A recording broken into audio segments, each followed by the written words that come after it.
Alô? Vou pedir que os irmãos abram suas Bíblias no Salmo 125, como nós dissemos no início do nosso culto, hoje pela manhã. Salmo 125. E ele vai nos servir de reflexão para nós falarmos sobre o seguinte tema hoje pela manhã: como ser inabalável no mundo onde tudo foi abalado. Como ser inabalável no mundo em que tudo foi abalado. Não sei se é essa a mesma sensação que você tem, né, na sua vida atualmente, mas parece que o mundo está passando por um grande terremoto que se persiste, né? Que insiste, que continua no nosso dia a dia. Salmo de número 125, ele diz exatamente assim, como me acompanham os irmãos aí que estão aqui na nossa igreja e os que estão em casa também, com a sua leitura nesse momento. Os que confiam no Senhor serão como o monte Sião, que não se abala, mas permanece para sempre. Como estão os montes à roda ou em volta de Jerusalém, assim o Senhor está em volta do seu povo, desde agora e para sempre. Porque o cetro da impiedade não permanecerá sobre a sorte dos justos, para que o justo não estenda as mãos à iniquidade, ou à injustiça, ou aquilo que não é correto de se fazer. Faze bem, ó Senhor, aos bons e aos que são retos de coração. E o versículo 5, o último, diz: quanto àqueles que se desviam para os seus caminhos tortuosos, leva-los, ó Senhor, com os que praticam a maldade. Paz haverá sobre Israel. Paz haverá sobre Israel. Ore comigo nesse instante. Tá? Paizinho Santo, Deus bendito, nós estamos buscando a Tua presença, queremos Te agradecer imensamente o fato de podermos estar na Tua casa hoje pela manhã, Te louvar e engrandecer, como nós dizemos, na beleza da Tua santidade, porque Tu és o nosso Deus, Tu és o nosso Pai. Nós queremos Te pedir que nessa hora da ministração da Tua palavra, que o Teu Divino Espírito Santo seja, na verdade, aquele que vai ministrar, aquele que vai falar diretamente ao coração das pessoas que estão aqui presentes nesse instante e daqueles que nos ouvem em casa nesse momento ou então posteriormente através da internet. Que a Tua graça esteja, portanto, comigo, que Tu possas me usar como instrumento em Tuas mãos, mas que a voz do coração seja do Teu Espírito falando a cada um de nós. Amém. Fica conosco, porque nós te oramos no nome de Jesus. Amém.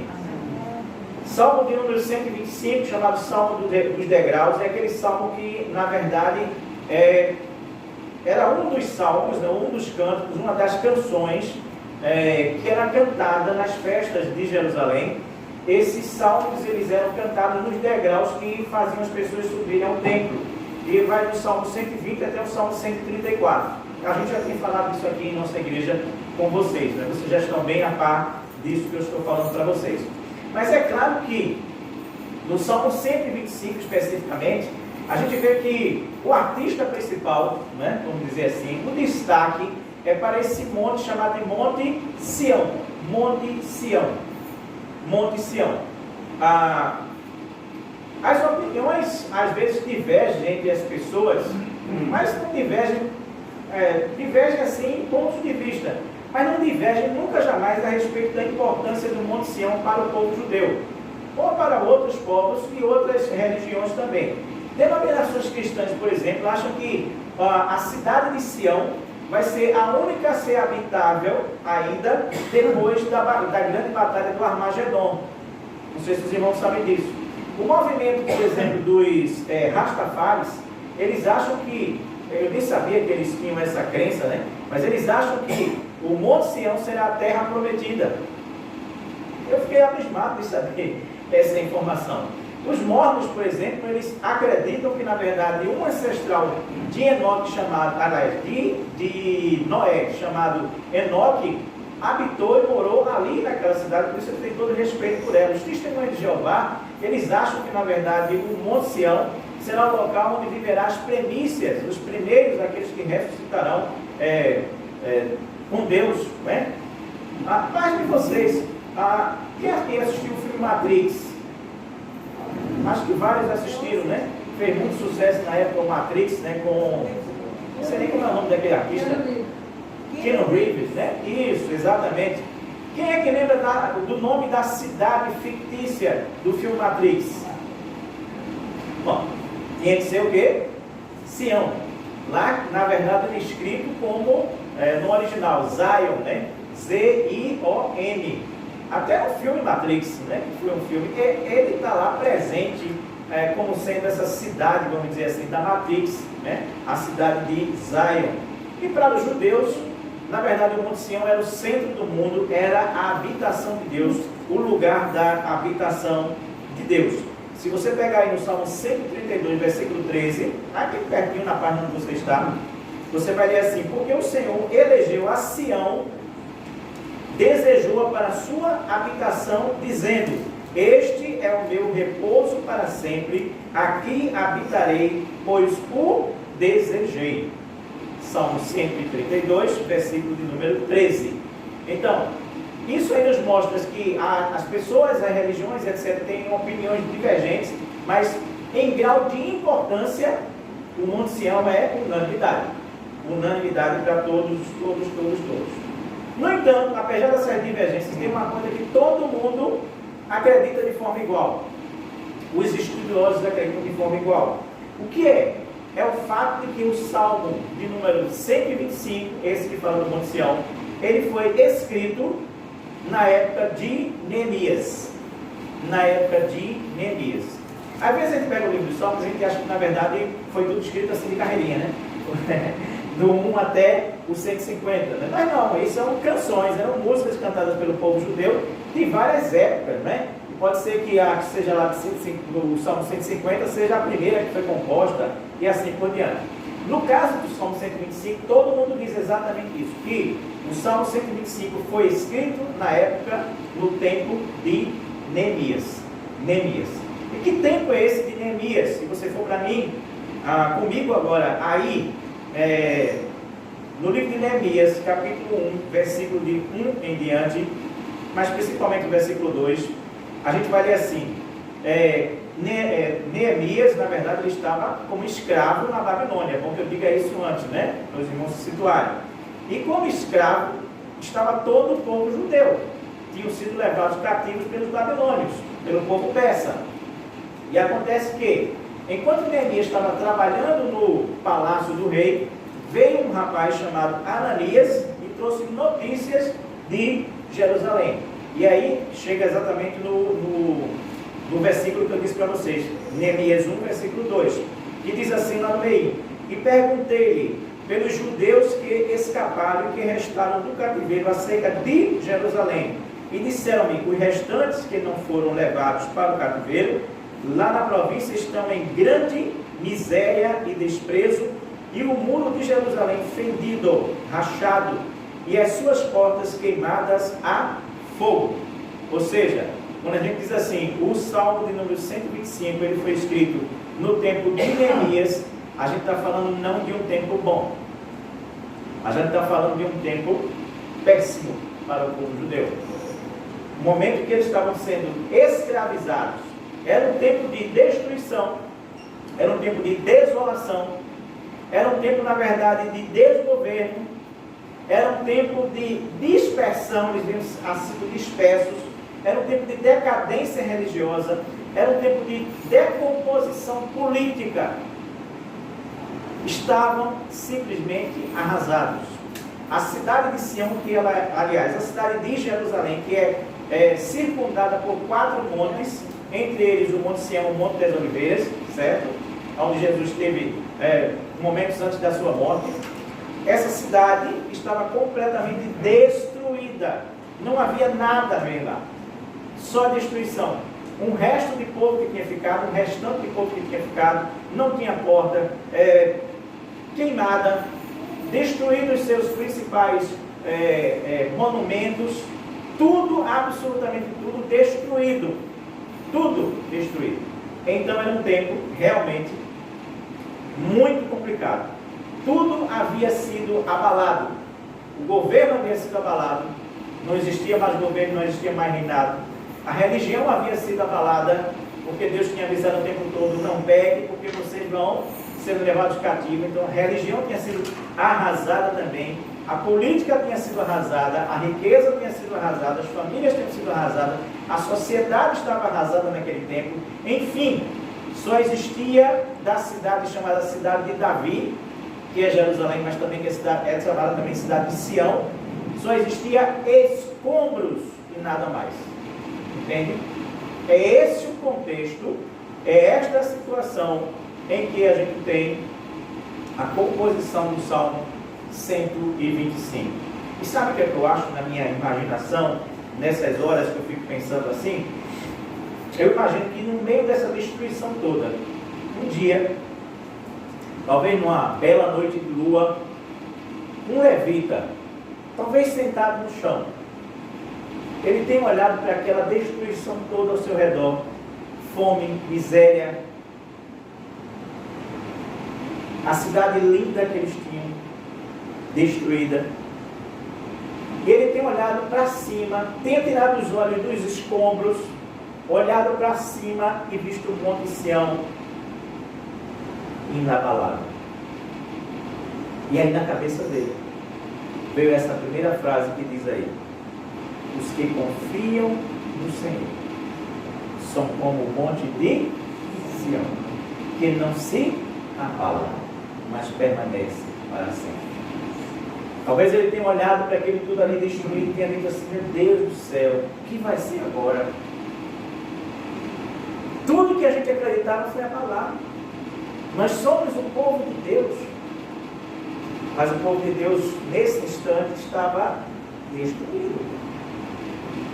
E aí essa música nasce na cabeça desse servo que a gente não sabe quem é. Tem vários salmos aí que a gente sabe que foi Davi que compôs, outros que foram outras pessoas que comporam, mas esse a gente não tem, na verdade, a informação de quem foi que compôs esse salmo. E esse homem, numa noite de inspiração, não num dia de inspiração, olhando lá para aquele monte, disse assim: olha, aquele que confia no Senhor é como o monte de Sião que não se abala, mas permanece para sempre. E daí em diante, esse cântico que aquele homem fez virou um cântico de romaria, um cântico de peregrinação. E todas as vezes que o judeu voltava para Jerusalém já reconstruída para alguma festa, realmente ele trazia consigo no coração essa história de que se eu for uma pessoa que confio no Senhor, eu serei tão inabalável quanto esse monte que eu vejo aqui. Esse monte que, apesar de tudo destruído ao redor dele, ele permaneceu absolutamente inabalável. A minha pergunta, que é a origem do nosso tema de hoje, é exatamente essa: como ser inabalável, entende agora? Como ser inabalável diante de um mundo em que tudo foi abalado. Esse é o nosso mundo, não é? Nós fomos abalados em tudo, não fomos? Nós estamos vivendo essa época. Nós fomos abalados na nossa saúde através de um vírus chamado coronavírus, pequenininho, que a gente não conhece, não vê. A gente só conhece ele através de um desenho ridículo, né? Aquela bolinha cheia de carocinho ali, é a única coisa que a gente conhece. Fomos abalados na nossa economia, não fomos? E como fomos, né? O mundo inteiro deu um retrocesso na economia triste, terrível. Quem estava avançando, não sei o que, terminou caindo, empresas fechando. Um restaurante que eu amava, né, lá na Rua de Silva, que eu gostava tanto de ir, que eu almoçava lá todo dia, fechou. Abalados na nossa economia, abalados na nossa política, né? Quantas vezes a gente vê as pessoas brigando por interesses políticos próprios, né? E não pensando no povo, como aqui no Brasil especificamente, mas somente em se eleger já na próxima eleição. Isso é terrível. As relações a dois foram abaladas, não foi? Uma das estatísticas que a gente tinha muito frequente, na verdade, era quantas famílias estavam divorciando-se durante a pandemia, porque o povo não conseguia ficar junto um do outro, né? Separados ou chegando de noite, era mais fácil do que conviver diariamente um com o outro. Nós fomos abalados de todo jeito, de todas as maneiras, mas o texto diz: aqueles que confiam no Senhor serão como o monte de Sião que não se abala, mas permanece para sempre. E aí, enquanto eu pensava nisso, eu fiquei pensando assim, como é que eu posso dizer para minha mãe para ser inabalável? Como é que eu posso dizer para minha mãe de 93 anos de idade para ser inabalável quando, no meio dessa pandemia, ela perdeu a casa que ela tinha, teve que vir morar aqui, ela perdeu a autonomia que ela tinha? Como é que eu posso dizer para ela ser inabalável quando ela perdeu o meu irmão, filho dela, nessa pandemia? Como é que eu posso dizer isso para ela? Como é que eu posso chegar para essa pessoa e dizer, seja inabalável diante dessas perdas? Diante desse seu mundo que foi saculejado. Essa semana eu conversava com ela, ela estava levando ela de carro para um local, e ela estava dizendo assim, mas meu filho, como as coisas mudaram. E eu estava entendendo o que ela queria dizer. Como a vida dela mudou. Ela não queria morar onde está morando hoje. Ela queria ter continuado lá na casinha dela. Mas mudou. O mundo dela, o universo dela foi completamente abalado. E eu creio que de várias pessoas aqui também, da mesma forma e do mesmo jeito. Então, a grande pergunta a ser feita é, como diante das tempestades e terremotos e furacões existenciais que a vida nos oferece, não que a gente peça, mas que a vida traz, como diante de tudo isso nós podemos permanecer nessa condição do Monte de Sião, de sermos inabaláveis? O próprio texto vai nos dar 3 respostas para essa pergunta que eu estou fazendo para os irmãos. E a primeira dessas respostas, que a gente vai encontrar no versículo 1 e 2, é a seguinte, prestem bem atenção no que eu vou lhe dizer. Como ser inabalável como o Monte de Sião, sendo como um dos que correm sem se mover. Vou dizer novamente para os irmãos fixarem direitinho na sua cabecinha. Se quiserem anotar em algum canto aí, anotem. Como é que eu posso me tornar inabalável como o Monte de Sião? Sendo como um dos que correm sem se mover. Um dos que correm sem se mover. Aí você vai dizer para mim, peraí pastor, que conversa mole é essa de correr sem se mover? Como é que alguém pode correr sem se mover? Eu vou dizer, no contexto desse salmo aqui, é exatamente sendo como um dos que confiam no Senhor. Sabe por quê? Porque no original hebraico, a palavra confiar, na etimologia da palavra, ou seja, na raiz da palavra confiar, é literalmente correr em busca de refúgio. Correr em busca de refúgio. O que é confiar? Literalmente lá no Antigo Testamento no hebraico, é correr em busca de um refúgio, entendeu? Então esse salmo poderia ser traduzido exatamente assim: os que correm em busca de um refúgio no Senhor, esses serão inabaláveis como o Monte Sião. Entendeu agora? É exatamente isso que literalmente está escrito lá quando a gente fala assim. Qual é a referência, quais são as duas situações para o salmista dizer isso? Talvez ele esteja dizendo isso pensando, por exemplo, nas cidades de refúgio. O judeu tem um negócio chamado cidade de refúgio. O que era isso? Quando alguém praticava um crime, a família muitas vezes queria se vingar dessa pessoa, matando também esse indivíduo. Então o que acontecia? Os judeus criaram algumas cidades chamadas cidades de refúgio. Essas cidades de refúgio serviam de segurança para aquele que era o assassino. Então o que acontece? Quando você matava alguém, querendo ou sem querer, certo? Mas você matava alguém e sabia que a família vinha em busca de você nessa hora, você corria para essa cidade de refúgio, porque se você entrasse na cidade de refúgio, o vingador não tinha o direito de entrar ali de jeito nenhum. Então ali você podia se sentir seguro, entendeu? A sua vida não corria mais risco. Se você saísse de lá, você poderia ser morto. Mas se você não saísse de lá, você estava seguro para o restante da sua vida. Naquela cidade chamada cidade de refúgio, entende? Então, por que aquele indivíduo se sentia seguro? Porque ele se sentia confiante de que aquele refúgio era o refúgio necessário para que ele pudesse, na verdade, ter a sua vida protegida e salva. Talvez o salmista estivesse pensando isso, ou talvez ele estivesse pensando exatamente na própria situação dele e daquele povo judeu ali. Ele olhava no meio daqueles escombros e dizia assim: a gente não tem muro mais, Neemias, inclusive, vai reconstruir os muros. A gente não tem muro mais, a gente não tem porta mais, mas a gente tem os montes ao nosso redor. E outra coisa que eu devo dizer, abrindo um parênteses aqui, né? Veja bem, o versículo diz assim: aqueles que confiam no Senhor são como o monte de Sião que não se abala. Monte de Sião só tem um, viu, minha gente? A gente canta assim: os que confiam no Senhor são como os montes de Sião. Os montes são os 4 que estão lá ao redor da cidade, mas de Sião só tem um, na verdade. Se você ler o versículo 2 aí, ele vai dizer: os que confiam no Senhor, o Senhor está ao redor de nós, como estão os montes. Aí está falando no plural, mas isso não tem importância, é só abrindo um parênteses aqui para a gente entender. Então aquele homem, ele poderia estar pensando assim: olha, não temos muros, não temos portas, não temos, na verdade, nada que nos proteja e dê segurança mais. Os símbolos de segurança se foram, muros e portas, não temos mais esse símbolo de segurança. Você se sente seguro porque tem muro na sua casa, tem porta na sua casa, não é assim? Então imagine sua casa sem muro e sem porta. Você, à noite, dormindo lá, você ia dormir tranquilo? Não, nenhum de nós ia dormir tranquilo se essa fosse a condição da gente hoje em dia, entendeu?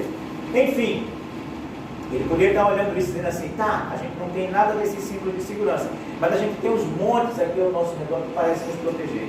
E ao redor dos montes a gente tem Deus. Versículo 2, que diz exatamente isso: como estão os montes à roda de Jerusalém, assim o Senhor está em volta do seu povo, desde agora e para sempre, na verdade.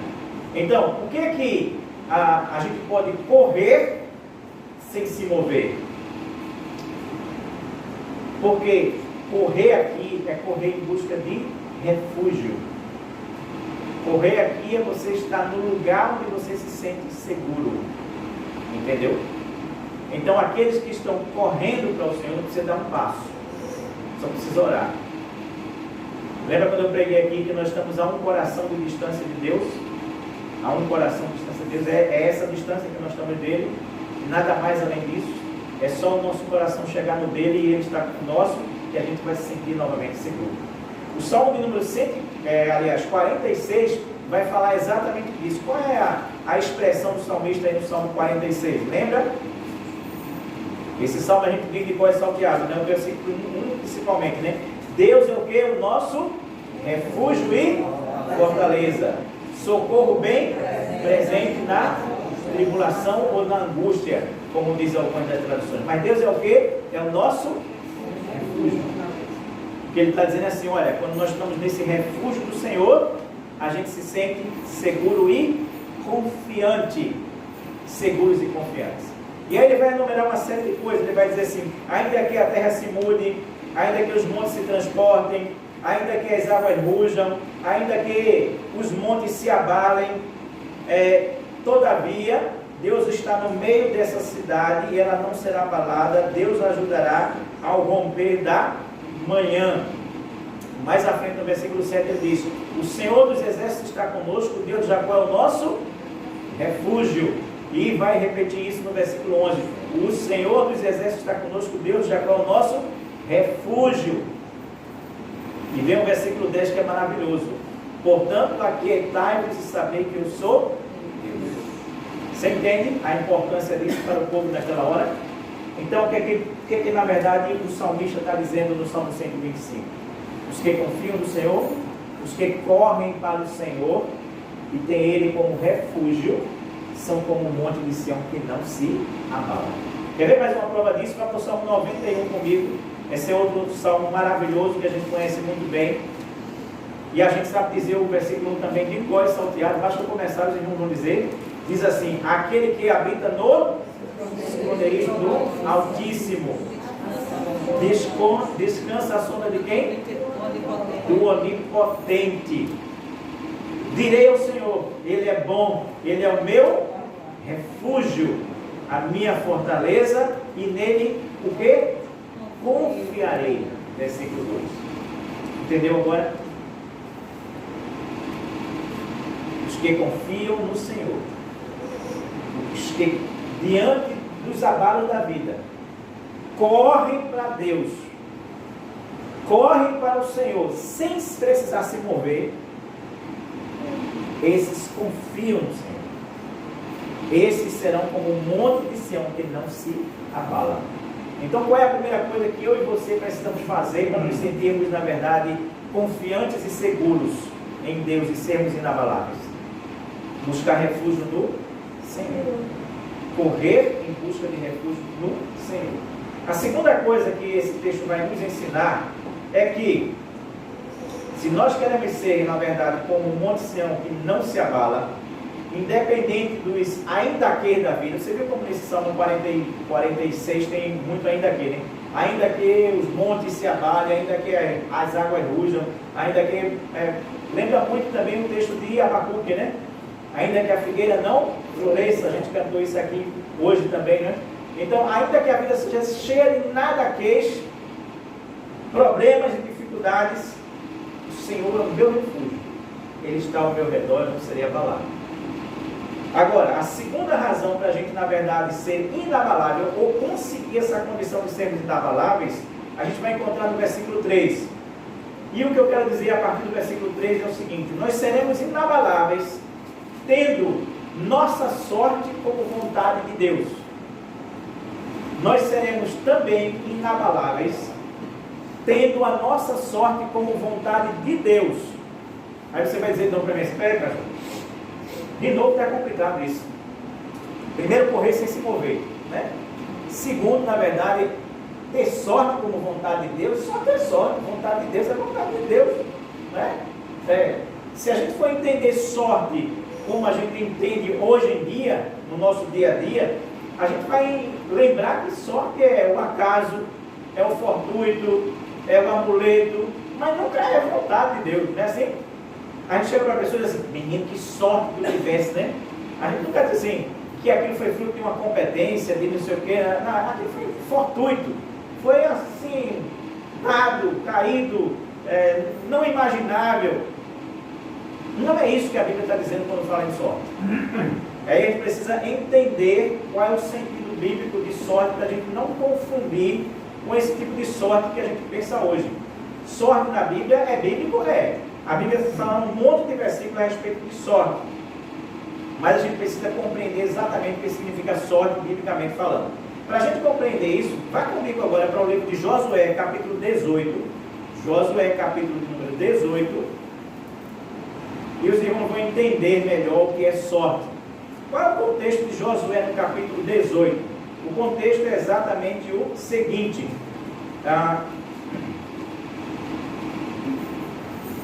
No versículo de número 1, finalzinho do versículo 1 diz assim: depois que a terra foi sujeita diante deles, estamos no livro de Josué. Veja bem, Josué foi aquele homem que atravessou o Rio Jordão e foi conquistar a terra prometida. E a primeira terra que ele conseguiu conquistar foi a terra de Jericó. Lembra que os muros de Jericó caíram? Não foi assim? Bom, mas passado o tempo e encaminhando muito, eles conseguiram conquistar toda a terra. Toda a terra de Canaã, a terra que mana leite e mel. Beleza? É isso que diz no final do versículo de número 1 aí. Depois que a terra foi sujeita a eles, ou seja, depois que a terra foi conquistada por eles, que não havia mais luta, que não havia mais nada que conquistar, aí o texto vai dizer assim, mais abaixo: e dentre os filhos de Israel ficaram 7 tribos, versículo 2, que ainda não tinham sido repartidas a sua herança, ou as suas terras. Por quê? Porque várias tribos, né, dessas tribos de Israel já estavam nos seus locais, já tinham a sua terra delimitada, mas havia ainda 7 tribos que não tinham essa terra delimitada. O que é que Josué vai fazer? Ele vai dizer assim o seguinte: pegue 3 homens de cada uma dessas tribos, está aí nesse capítulo, 3 homens de cada uma dessas tribos, e vocês vão mapear a terra, e vocês vão anotar isso no caderno, e vocês vão trazer essas metrificações para mim, e aí vocês vão dividir essa terra toda que está aí por 7 regiões diferentes, e me tragam isso.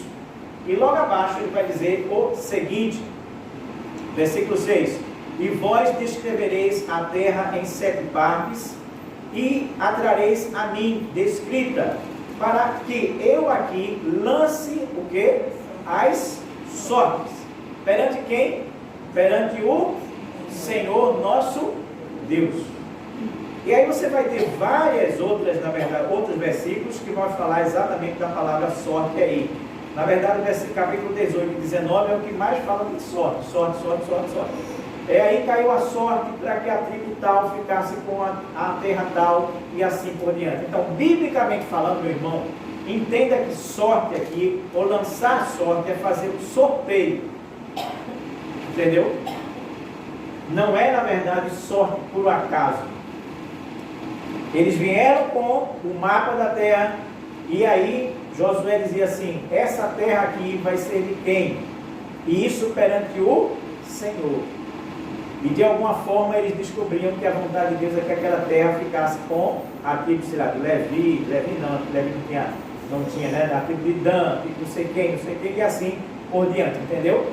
Então, quando a Bíblia fala de sorte, não significa, na verdade, algo fortuito, por acaso caiu do céu. Não. Se trata aqui, na verdade, de saber qual era a vontade de Deus para aquele instante. Então, essa sorte é saber qual é a vontade de Deus para aquele momento, para aquela hora, para aquele momento, para aquele instante. Por isso que no versículo 2, 3, a gente vai ler assim: porque o cetro da impiedade, Salmo 125 agora, né? Porque o cetro da impiedade não permanecerá sobre a sorte dos justos. Entendeu? O que é que ele está dizendo com isso? Ele está dizendo assim, para que na verdade, deixa eu explicar, o que é o cetro da impiedade? Cetro é governo, cetro é quem manda, cetro está na mão do rei, entende? O que é o cetro da impiedade?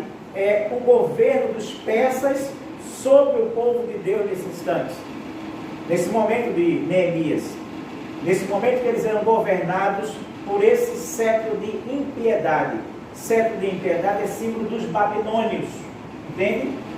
Mas qual é a segunda frase aí? Esse cetro da impiedade não prevalecerá sobre o quê? A sorte. A verdade ele está dizendo assim, sobre a vontade de Deus. Porque sorte é igual à vontade de Deus. Entende o que ele está dizendo? A Bíblia textual, ela traduz esse versículo assim: porque não repousará o cetro da impiedade sobre a herdade dos justos. O que é herdade? Herdade é terra, entendeu? O que ele está dizendo aqui é o seguinte: olha, nós estamos sendo dominados nesse instante pelos persas, pelos babilônios, estamos aqui sendo dominados por eles, mas isso não prevalecerá para sempre. O que prevalecerá para sempre é que Deus me deu essa terra, é que essa herdade é minha, é nossa, do povo de Deus, e não existe cetro de impiedade que seja maior do que a vontade de Deus. Se Deus me deu essa terra, ela voltará a ser minha. Percebe? É um cântico de esperança.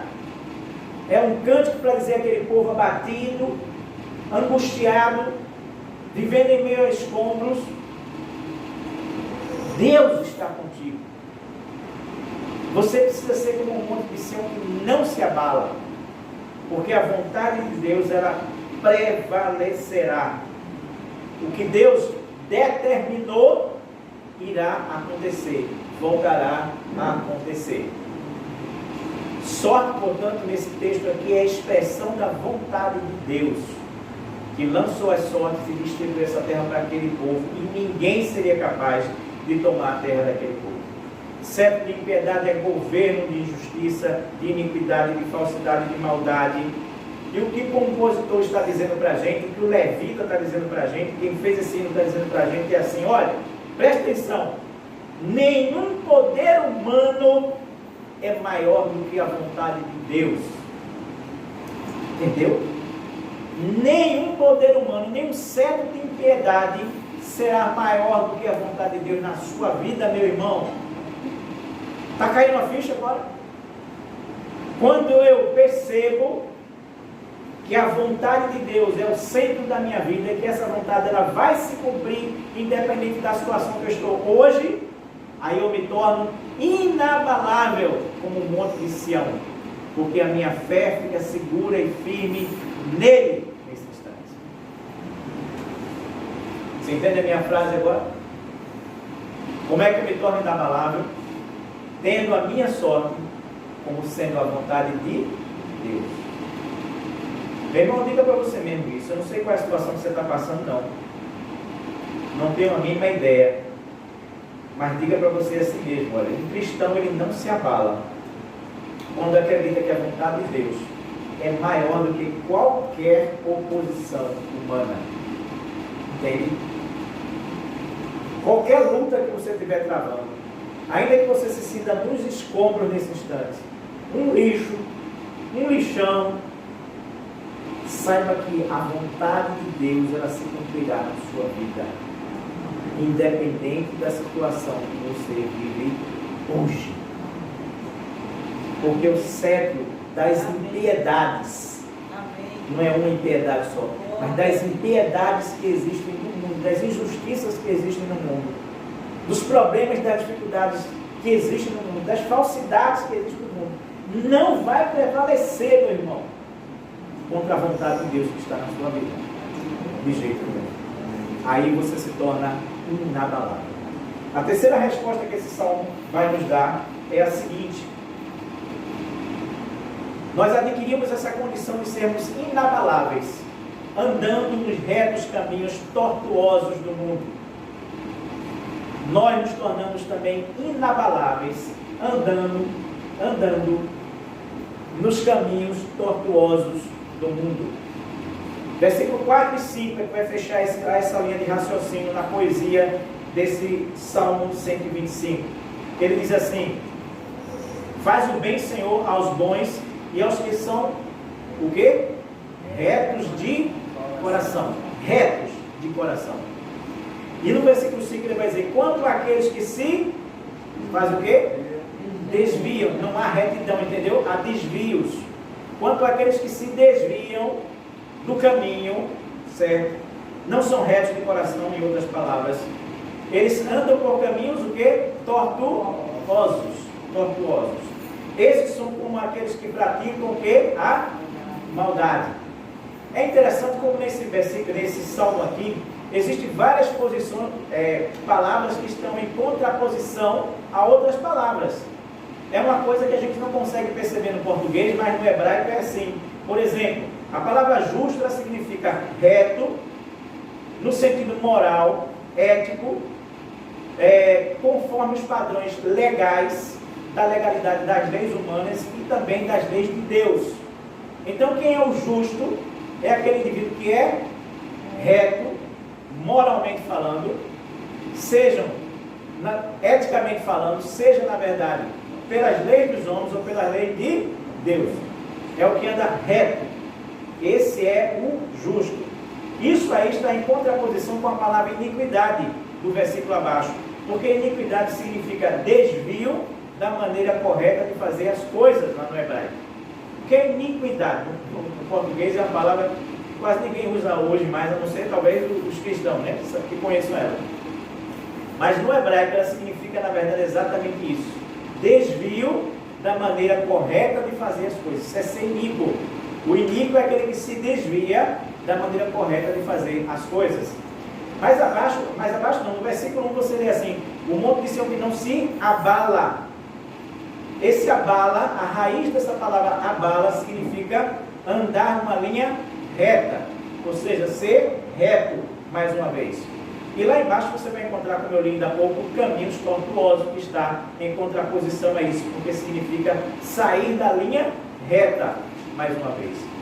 Então, nesses versículos, quem são os retos de coração? Os retos de coração estão em antítese com aqueles que praticam a maldade. É exatamente o contrário. Reto de coração significa aqueles indivíduos que possuem somente uma diretriz interior. Porque veja bem, é reto de quê mesmo?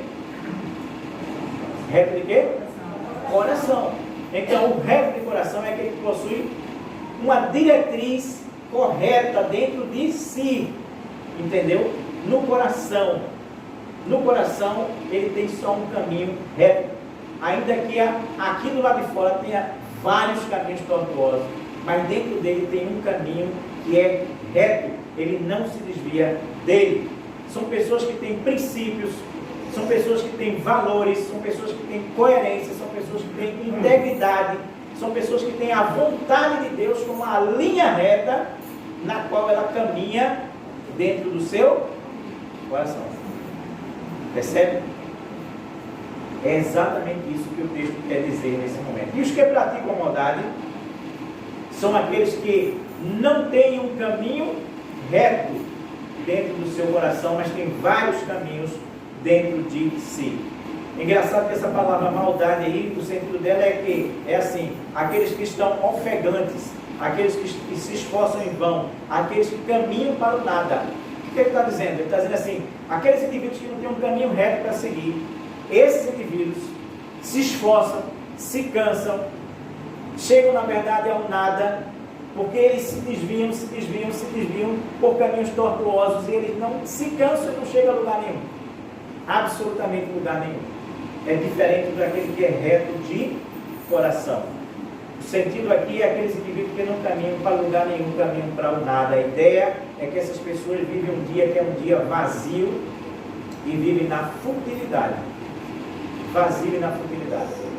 É gente que se cansa de não fazer nada. Você sabe que uma vida vazia, ela se enche muito facilmente de muitas maldades. Aquele velho ditado que se diz, né, que a mente vazia é o quê?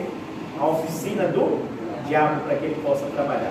Então, uma vida vazia por vários caminhos tortuosos que não se encontra em lugar nenhum, esse indivíduo, ele realmente, ele se desvia por caminhos que não são os caminhos de Deus de forma alguma. É diferente daquele que dentro do seu coração só tem um caminho. E esse caminho é a vontade de Deus, e nada mais do que esse. Esses são os retos de coração, na verdade.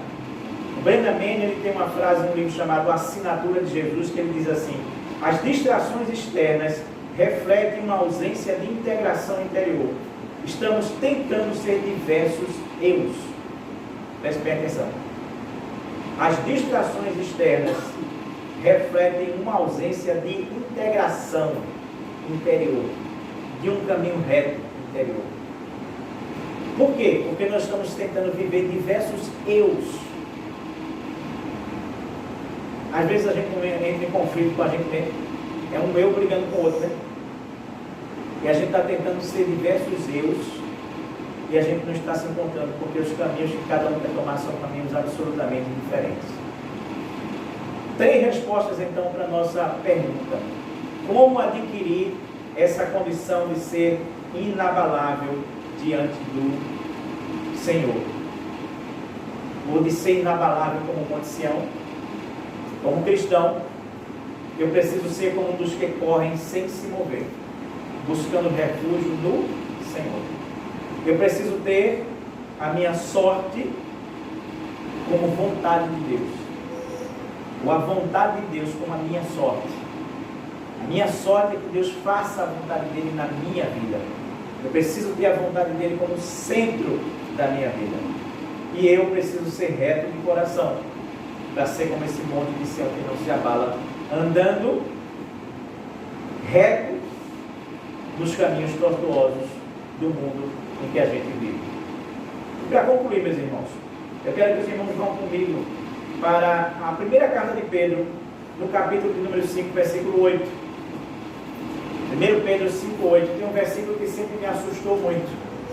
Um versículo que sempre que eu lia, eu ficava meio preocupado com ele, e ainda fico preocupado com ele. 1 Pedro capítulo 5, versículo 8 diz assim: sede sóbrios, vigiai, porque o que? O diabo, vosso adversário, ele anda como?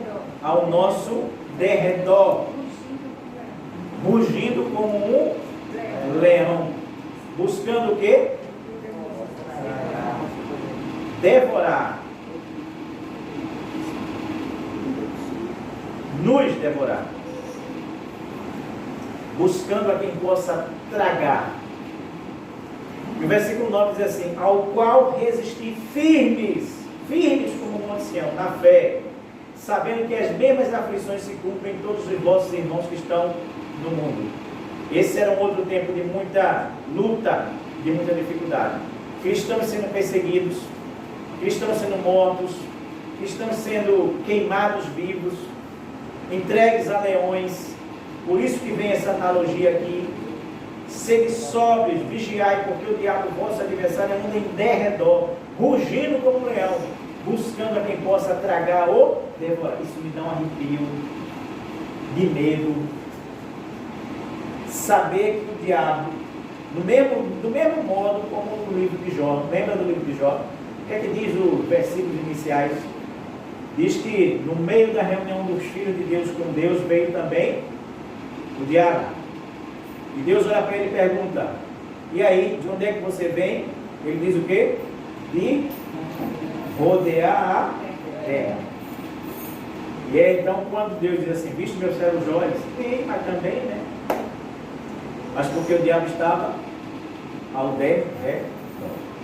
Você sabe uma coisa que eu descobri a semana passada, assistindo um documentário sobre leões, sobre felinos, mas principalmente sobre leões, desses canais de televisão aí? Os leões, eles têm uma sistemática diferente. Tem vários felinos que caçam sozinhos. Os leões não. Os leões, eles caçam em bando. E sabe o que foi? Eu fiquei mais preocupado ainda, porque na verdade eles têm uma estratégia. Aqui está o rebanho dos animais que eles querem pegar algum para matar. Sabe o que eles fazem? Eles fazem duas filas de leões. Um vai pelo lado, uma fila vai pelo lado, outra fila vai pelo outro. E eles vão cercando aqueles animais, até que eles dão uma volta e fazem assim, ó. Atacam de lá para cá. Mas aí os animais já estão completamente cercados, em derredor. Você entende onde eu quero chegar? Em derredor. E aí o mais fraco que tiver aqui no meio, não tem mais escapatória. Esse vai ser pego de todo jeito, de toda forma. Mas eu fiquei muito mais feliz ao saber que, ainda que o adversário nosso, o diabo anda ao nosso derredor, mas o Senhor está ao nosso derredor, como os montes da cidade de Jerusalém estão ao redor dela. Então, quando eu olho para esse versículo hoje, eu não olho mais assim, vendo só um leão rugindo para me tragar, mas eu vejo que há um outro leão da tribo de Judá, que enquanto um está rodando para me devorar, o outro está dizendo: aqui não, aqui você não vem. Me lembra a história do Rei Leão, né? Tem um leão mau, tem um leão bom, né? Tem Mufasa e tem Simba, né? Mufasa é o pai de Simba, né? Mufasa é o grande leão. Nosso grande leão é o leão da tribo de Judá, que está em nosso derredor, nos protegendo, nos guardando, nos livrando do mal. Ainda que a gente não tenha muros, ainda que a gente não tenha portas, ainda que a gente se sinta abalado porque o mundo todo foi sacudido por muitas coisas, mas seja você, meu irmão, como um daqueles que corre para o Senhor em busca de refúgio sem se mover. Seja você, meu irmão, minha irmã, como aquele cuja sorte é a vontade de Deus na sua vida.